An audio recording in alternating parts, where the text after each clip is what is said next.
Les élèves de la 12e année baccalauréat option BIOF, bonjour une autre fois dans une nouvelle vidéo. Cette fois-ci, on va voir, et toujours dans le chapitre de dipôle RC, on va voir la charge du condensateur.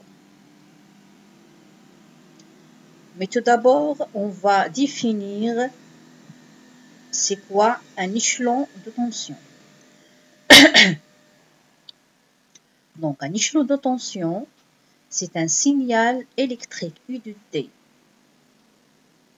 On distingue deux types d'échelons de tension. Le premier type, échelon de tension montant. Comment se caractérise cet échelon? Alors, pour cet échelon-là, quand T est inférieur à 0, on a U de T est égal à 0. Et quand T est supérieur à 0, on a U de T est égal à E. Et la représentation de cet échelon est sous cette forme-là. Donc, voilà, pour T inférieur à 0, on a 0. Et pour T supérieur à 0, on a donc U de T est égal à E. On a aussi un échelon de tension qui est descendant. Donc, échelon descendant de tension. Pour celui-ci, on a donc l'inverse de tout à l'heure. Ici, on a un échelon de tension montant, donc voilà, il monte. Ici, on a un échelon de tension descendant. Donc, pour T inférieur à 0 cette fois-ci, on a U de T est égal à E. Et pour T supérieur à 0, on a U de T est égal à 0. Et donc, la représentation graphique est sous forme d'un échelon qui descend sous cette forme-là. Voilà.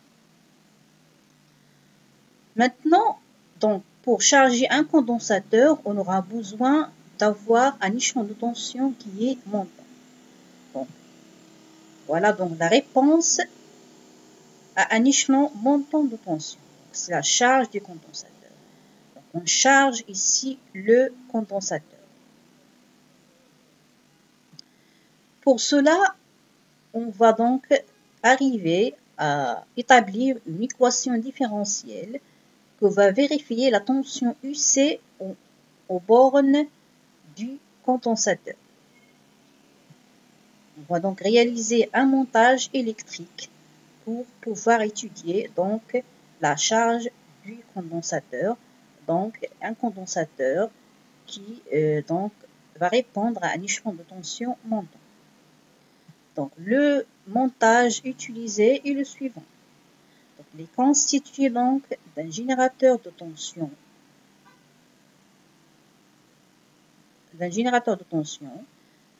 d'une résistance R, d'un condensateur monté en série avec la résistance, bien sûr d'un interrupteur.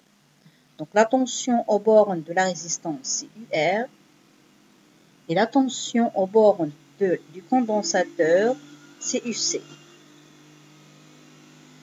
Et la tension totale, c'est-à-dire UR plus UC, c'est U. Donc on va appliquer ici, mais avant d'appliquer, on va tout d'abord donc fermer l'interrupteur. Donc la tension aux bornes du RC va passer donc de 0 au début pour arriver à E. Puisqu'on a ici un échelon de tension qui est montant. Donc on va appliquer donc la loi d'additivité des tensions qui dit que la somme des tensions entre ces deux points-là, donc ce point-là, on peut considérer ce point comme un point, par exemple, F, donc FB, ou plutôt UFB qui est égal à U, c'est égal à UR plus US. Donc, U égale à UR plus US, qui n'est autre que la tension E. C'est-à-dire on a ici le même point. Ici aussi, on a le même point. Donc, on a la même tension ici. E, c'est égal à U, c'est égal à US plus UR. Ici, on va donc appliquer les lois qu'on sait déjà pour la résistance et pour le condensateur. Pour la résistance, on a UR est égal à, bien sûr, la loi d'Ohm est égale à R fois I. On a ici I supérieur à 0. On a dit dans la vidéo précédente que pour un condensateur, quand on le charge, le courant électrique est positif, bien sûr. Donc, on a UR, c'est R fois I. US, on a dit la loi, la relation qui caractérise donc le condensateur. On avait dit que U, c'est égal à quoi? Donc, c'est égal à Q sur C. Donc, c'est ce qu'on va appliquer ici. Donc, voilà. D'après la loi d'Ohm, donc on a, comme je l'ai dit, UR égale R fois I est égal à R d de Q sur dt, puisque I, le courant, c'est le débit des charges électriques. Donc, c'est la dérivée, ou plutôt la différence de la charge sur la différence du temps, de la dérivée de la charge sur la dérivée du temps. Et on a Q, comme on l'a dit déjà, donc Q, on a dit ici C fois UC, puisque c'est déjà établi, on a déjà établi la relation quand on a parlé du condensateur. Donc R fois DC UC sur DT. On va faire ressortir C, c'est une constante. On va donc retrouver enfin cette écriture-là.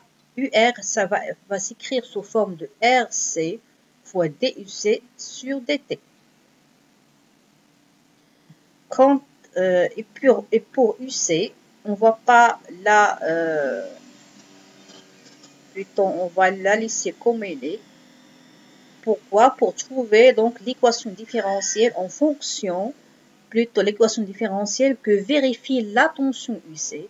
Donc on va remplacer dans l'expression de la loi d'additivité de tension.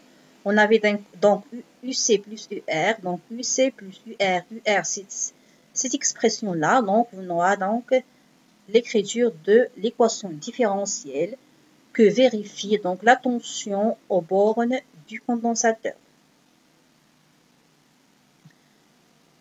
Voilà. Donc, remarque,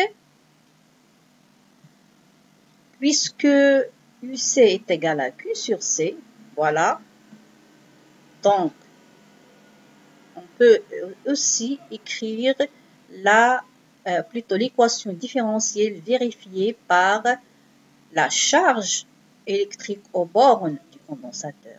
Donc, on va remplacer ici par donc UC, c'est Q sur C. Donc, on va remplacer ici.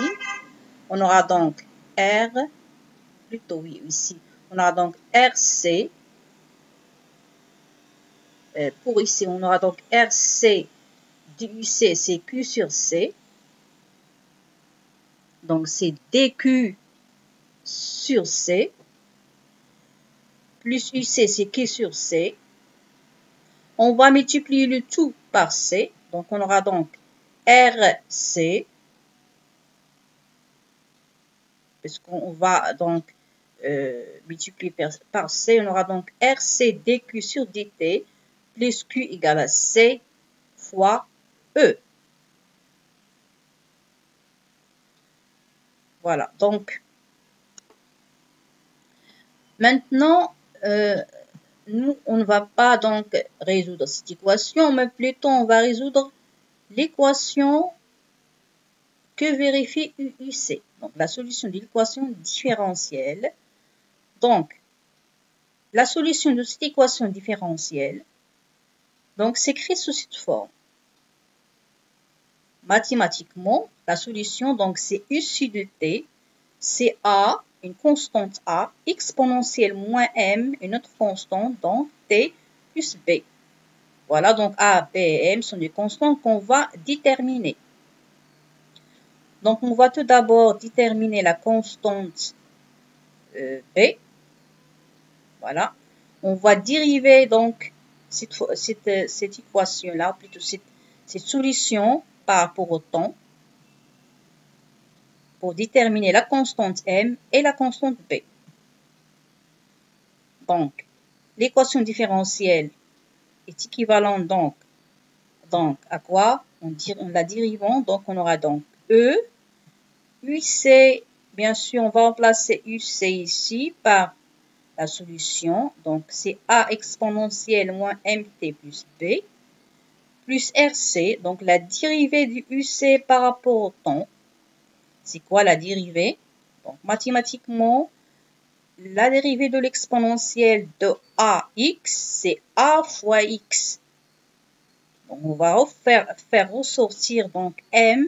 On aura donc moins A fois M exponentielle moins MT. Toujours en remplaçant dans l'équation RC. Pour B, c'est une constante, donc sa dérivée, c'est 0. Donc, on aura trouvé donc A moins AM exponentielle moins MT. Qu'est-ce qu'on va faire ici? On va mettre en facteur A exponentielle moins MT. Donc, voilà donc E. Donc, ceci est équivalent donc à E est égal à A exponentielle moins MT fois 1 moins RCM qu'on a ici plus B. Donc, cette écriture est toujours correcte, quel que soit T. Quel que soit T, donc on a cette égalité juste. Ici, on prend le cas particulier de T égale à 0. On aura donc exponentielle de moins 1 fois 0. C'est exponentielle de 0, c'est 1. Parce que exponentielle de 0, c'est 1. Donc, à retenir, exponentielle de 0, c'est égal à 1. Donc, on aura donc quoi ici? On aura donc A fois 1 moins RCM plus B. Donc, E, c'est égal à A fois 1 moins RCM plus B. Donc, ceci, c'est équivalent donc à quoi?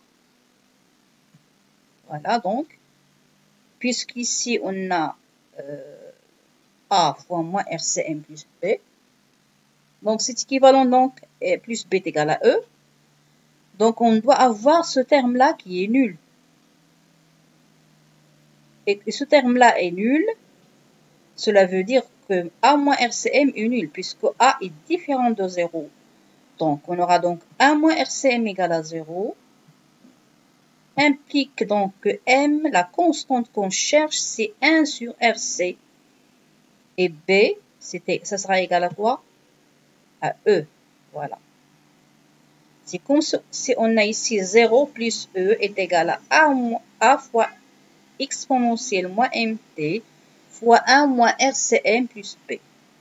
Donc on aura B égale à E et on aura donc 1 moins RCM égale à 0. Donc M est égal à 1 sur RC. Donc on a déterminé M et B, mais on n'a pas encore déterminé A. Voilà, donc la solution peut s'écrire sous cette forme-là, mais on n'a pas encore déterminé A. Pour déterminer A, on va utiliser des conditions initiales, puisqu'on a à T égale à 0, le condensateur n'est pas encore chargé, donc UC de 0, c'est égal à 0. Donc, on va donc remplacer T par 0 dans la solution trouvée. Et puisque UC, c'est une fonction continue à chaque instant, donc on aura UC de 0, c'est A exponentielle moins 0 plus E, c'est égal à A plus E, implique donc que A, c'est égal à A moins E. Donc la constante A, c'est égal à moins E. Et M, c'est égal à 1 sur RC.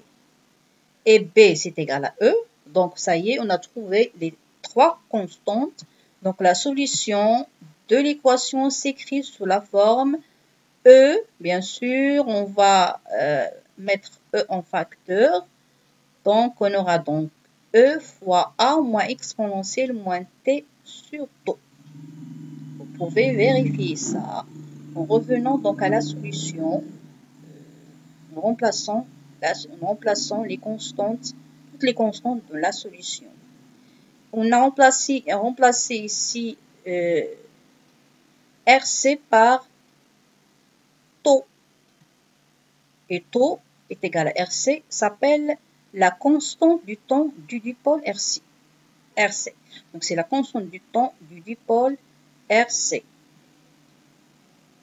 Comment est-ce qu'on détermine la constante du temps taux? Pour déterminer la constante du temps taux, plutôt avant de déterminer la constante, on va tout d'abord voir la dimension de la constante du temps taux, c'est-à-dire l'unité de taux. Donc, on a quoi? On a taux, c'est égal à, donc, c'est l'équation des dimensions. On écrit donc taux entre crochets, c'est égal à RC entre crochets, c'est égal à R fois C. Or, on a R, c'est U sur I. C'est la loi d'Ohm, donc c'est la dimension de R, c'est U entre crochets fois I moins 1. Puisqu'on a 1 sur U, 1 sur I. Donc c'est U fois U moins 1. Et C, la dimension de C, c'est quoi? C'est donc Q sur U. C'est-à-dire toujours en utilisant la relation qui caractérise le condensateur. Donc C, c'est Q sur U. Donc C, ça sera Q sur I. La dimension de Q sur la dimension de U implique que la dimension de C, c'est égal à la dimension de I fois T, puisque Q, on sait que Q sur T, c'est le courant. I, c'est I. Donc la dimension de Q, c'est la dimension de U fois la dimension de T sur la dimension de U. Donc ici, donc c'est égal à la dimension de U fois la dimension de T fois la dimension de U moins 1. On va revenir à taux, on va remplacer tout d'abord la dimension de R par cette dimension-là. Voilà, donc c'est U fois U moins 1. On va remplacer la dimension de C par U fois T fois U moins 1. Qu'est-ce qu'on va faire ici? On a I moins 1 fois ici 1. C'est la puissance. C'est comme si on a A à la puissance moins 1 fois A à la puissance A. C'est A à la puissance moins 1 plus 1. C'est A à la puissance 0, donc c'est 1. Donc on a ici 1. Donc I multiplié par son inverse, c'est 1. X fois 1 sur X, c'est 1. Donc ici, I moins 1 fois I va partir. I fois I moins 1 va partir. Qu'est-ce qui va rester? Donc la dimension de taux, c'est T. C'est la dimension du temps. Donc il a la même dimension que le temps. C'est le seconde, bien sûr. Donc, taux RC a la dimension d'une durée, donc ce qu'on appelle la constante du temps, et s'exprime en secondes. Très bien. Maintenant, comment est-ce qu'on détermine cette constante T, taux plutôt, la constante taux, comment est-ce qu'on la détermine? Donc voilà, on va tout d'abord voir la représentation graphique de UC en fonction du temps. On a donc, voilà la représentation graphique de UC de T qu'on a trouvé qui est égal à E fois 1 moins exponentielle moins T sur taux. C'est sa représentation graphique qu'on a trouvé. Donc pour T égale à 0, on a UC égale à 0.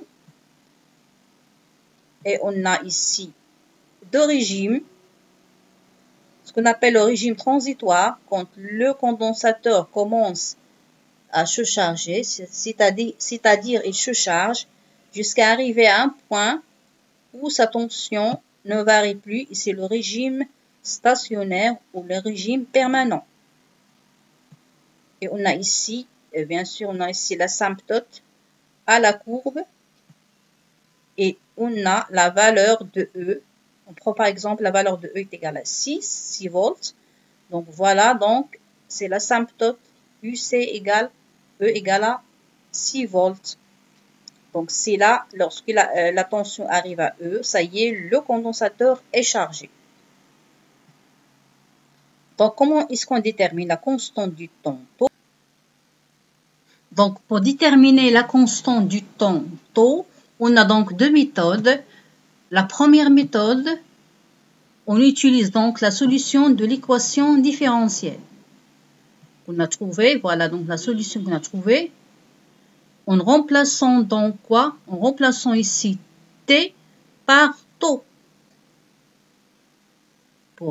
Donc, en remplaçant t par tau ici, on va trouver donc UC de t égale à tau, c'est E fois 1 moins exponentielle moins 1.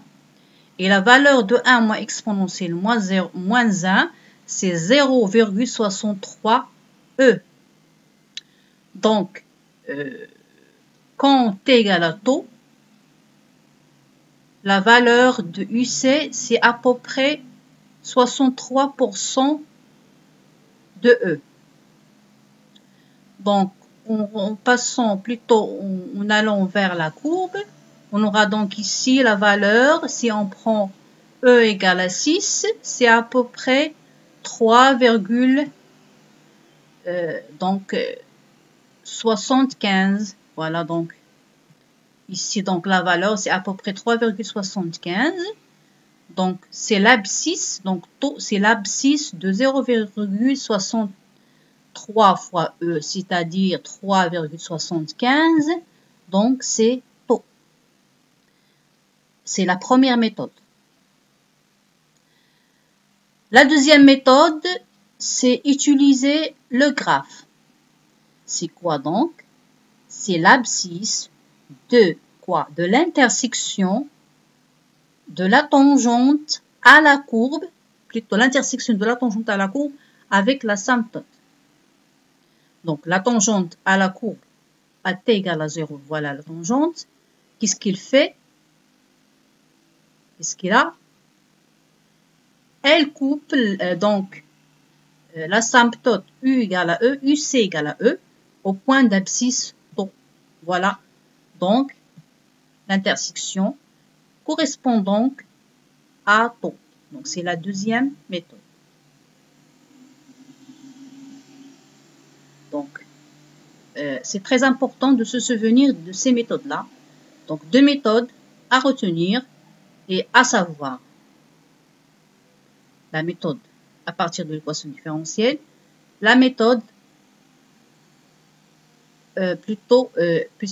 pour la première méthode, on utilise et l'équation différentielle et la courbe. Pour la deuxième méthode, on n'utilise que la courbe de UC de T. Expression de l'intensité du courant de charge U de T. C'est quoi l'expression de l'intensité du courant? U de T, c'est quoi? C'est T de Q sur dt. Et Q, c'est quoi en fonction de la tension au bord du condensateur? C'est-à-dire l'équation, plutôt la relation analogue à la loi d'Ohm pour le condensateur. C'est quoi? On a dit Q, c'est quoi? C'est UC, c'est C fois UC. C'est l'inverse. Donc, C, on va remplacer Q par C fois UC. C'est une constante, donc il ne se dérive pas par rapport au temps. Ce qui va rester, c'est UC de T. C'est UC de T sur dt. Et UC, en revenant toujours à cette équation, la dérivée par rapport au temps de cette équation. On a dit la dérivée de E, c'est 0 puisque c'est une constante. Et la dérivée de exponentielle moins t sur tau. On a dit que la dérivée de AX, c'est A fois X. Donc, on va faire ressortir moins 1 sur tau à l'extérieur. Donc, moins et moins c'est plus. Voilà, donc C fois E. Ici, on a 0. On a 1 sur tau exponentielle moins t sur tau. Et on obtient donc l'équation suivante. C fois E. Tau, c'est RC. C'est la constante du temps. On va donc simplifier par C. Et on retrouve donc le courant plutôt l'intensité du courant de charge U de T, c'est E sur R exponentielle moins T sur tau. Voilà donc le courant, plutôt l'intensité du courant de charge. On parle de l'intensité du courant de charge.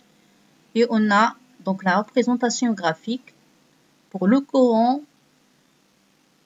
Donc, on voit ici T.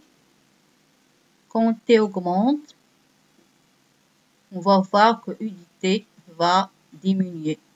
La valeur maximale de U de T, quand T égale à 0, sur E sur R. On aura donc ici exponentielle de 0, c'est 1, donc on aura E sur R pour T égale à 0. Et au fur et à mesure, plutôt, et au cours du temps, le courant de charge, il diminue. Le courant de charge diminue. Pourquoi il diminue? Parce que le condensateur va se charger avec ce courant. C'est pourquoi le courant diminue. Le courant de charge va diminuer. Donc voilà, on a terminé pour la charge du condensateur. Et à très bientôt.